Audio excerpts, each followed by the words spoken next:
We're here at the 2025 Expo, and would you please kindly introduce yourself and tell our audience a little bit about what you do? Sure, my name's Kevin Fetterman. I'm a division chief with the Orange County Fire Authority. As part of my career, I've been in the fire department for 30 years and have had the opportunity to deploy to lots of national disasters: Puerto Rico, Florida, Louisiana, Kentucky, Colorado, Washington, Hawaii. I've been to a few different places and have got to see a few different operations. I was a keynote speaker at this event.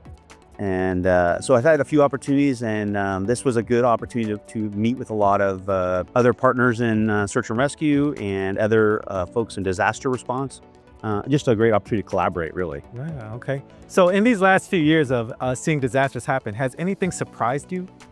I think what we all natively know is that disasters seem to be increasing in severity and frequency. I think that a lot of the charts and information, the science behind it is that they are increasing in severity. And so that should lead us all to be better prepared, both at a local level, state level, federal level, individual responsibility. The ones that I see continue to get more severe, and I don't recall them occurring like that in the past. I mean, I think the fires in LA are a good example. The conflagration that occurred. Every hurricane that I go to seems to be worse than the previous one. So I think it's a call to action to take our intent and move it to action on being better prepared. So what could you say to the average person on being prepared? What can they do? What accountability or responsibility can they take upon themselves in order to make sure that they are okay in light of an unforeseen event? Sure. So certainly there is a tremendous amount of effort going on at the local, at the state, at the federal level to make sure people are protected, and there are resources that are gonna be coming to assist. But it does take time. It takes time for resources to move. It takes time to get those people, overhead, equipment activated and get them into the theater of operations to help. I'll say what we always say. What we say at the Orange County Fire Authority is be prepared, be ready, be engaged. Be situationally aware, know what's going on, have resources that can sustain you for several days, because it is going to take time for help to arrive, right? So there's a large emphasis on individual preparedness. That's very, very important, right? Yes, there is help. The local government, state government, federal government prioritize. This is an important thing. But at the same time, there needs to be a focus on individual responsibility. Yeah. And so we're here at the Disaster Expo. Have there been any innovative technologies that you think that can be used, especially you mentioning that you're in Orange County, which is just seems to be at just a higher risk, Yeah. Or especially fires, What kind of technologies have you seen here that can maybe help to mitigate that or to help just deal with it in general? So our fire authority tends to be very innovative. My fire chief, Brian Fennessy, is very big into innovation, making sure we're very well prepared. Our whole executive team, starting with Chief McGovern, they're all really focused on making sure the organization is prepared, and that looks like innovation. So that we work closely with our information technology division. We're constantly looking at what innovation is available. How do we become better and faster at our responses? How do we send more appropriate equipment? Shows like the Disaster Expo bring all the functionality and capability and the technologists together, and you really get to see kind of all the options out there. 5 years ago, we wanted fire departments and disaster response organizations wanted one common operational dashboard to work from. Now we have 1,700 common operational dashboards because everybody went out and made one. So I think what right looks like and what success looks like is coordination technology, coordination software, communication software. And I think there's lots of examples here that kind of make that better. There's lots of inputs of information. I mean, you can go on your smartphone and find lots of information. What we have to do is kind of like reconcile that down to actionable information, so then we can take local responders and we can engage them.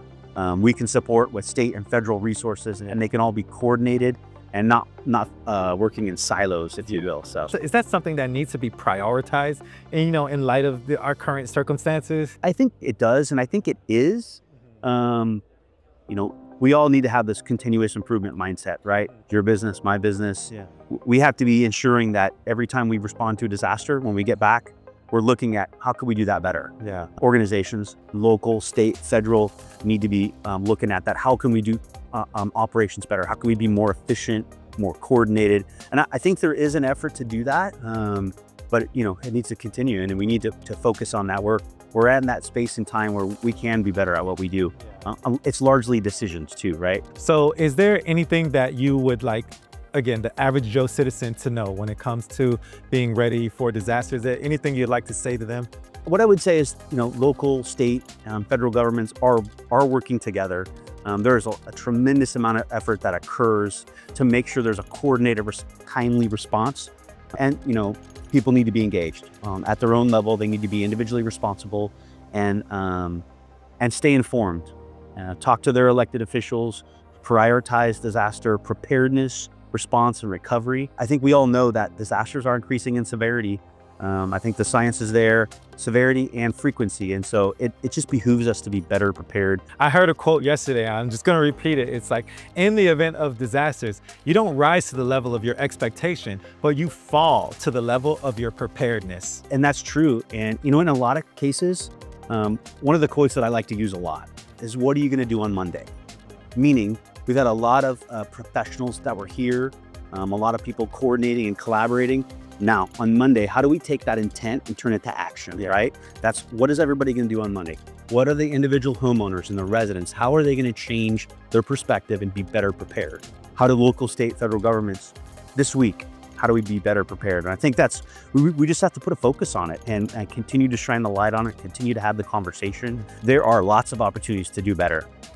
And that starts by looking at it, talking at it, communicating, getting out of silos, and there's lots of opportunity to be better. Well, thank you so much for taking the time to talk to us, letting us know the innovative technologies and what you do. Thank you again for just being here and providing solutions and helping to, inform and deal with these disasters that we see increasing. Sure. Well, it's certainly a pleasure to be here and be a keynote speaker. I really appreciate the opportunity. Anytime we can get the message out from a response perspective, when it's blue sky day, when there's no disasters occurring, better to do that now, better to have the how are you, and then when a disaster occurs, then there's already a relationship. It is incredibly important to have relationships at the local, state, and federal level to know who to call when you need help and when you need to deconflict a problem. And those relationships and that communication start now. That's exactly right. Well, thanks again. I really appreciate it. Likewise.